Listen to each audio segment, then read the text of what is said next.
And we've got a lot of great stuff to talk about today. One of the things is that just came out are the numbers for what happened in April of 2016 in the Orlando market.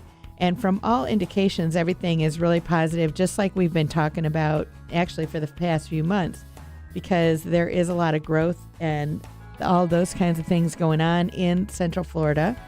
So what we're finding is that on average, it looks like the number of homes are going up significantly from previous years as far as how many are selling. Last year in April of 2014, well, actually 2 years ago, I guess, 2,698 homes sold, whereas this year it was 3,159 sold in that same month. And so it used to be between 2,000 and 3,000, but it's heading more towards 3,000 properties are buying and selling every month. And one of the things that I found that was interesting in this system was when I was looking at it, the number of homes that are actually under contract are over 5,000.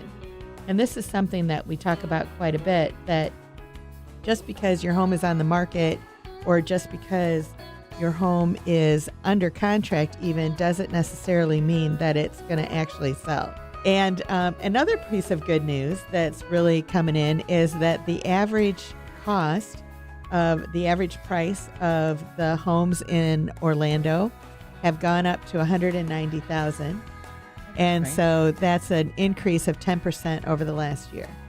So the good news about that is that there is an increase, and the good news about that is that it's not an extraordinary increase. Yeah. It's a very consistent increase. And so, again, it shows how owning property is a good value and something that you should consider.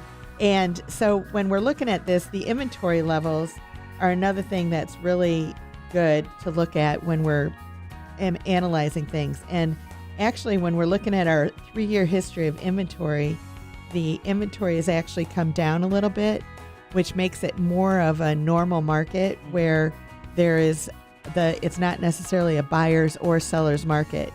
Now, I would happen to disagree with that a little bit because it's more dependent on price point, whether it's a buyer's or seller's market.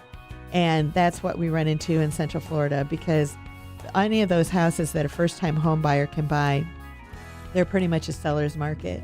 But then when you go up from there, that's where it becomes more of a little bit of a buyer's market. Another thing that this report shows that just, again, reiterates what we're saying in regards to Orlando is the unemployment rate. Yeah, I mean, it's dropped almost a whole percent just from this time last year. Right. And that's, like you said, I mean, the job growth is phenomenal. I mean, everywhere you drive, they're building. Yeah. You know, the theme parks are expanding. I mean, they're building hotels and condos and houses, and it's just making it just one heck of a place to live. Well, it absolutely is. And so there's a lot of factors that goes into when, where the price is, what's going on in the market. But from all indications and everything that we're looking at, it's a great time to buy and sell real estate, depending on what your situation is and what you want to do.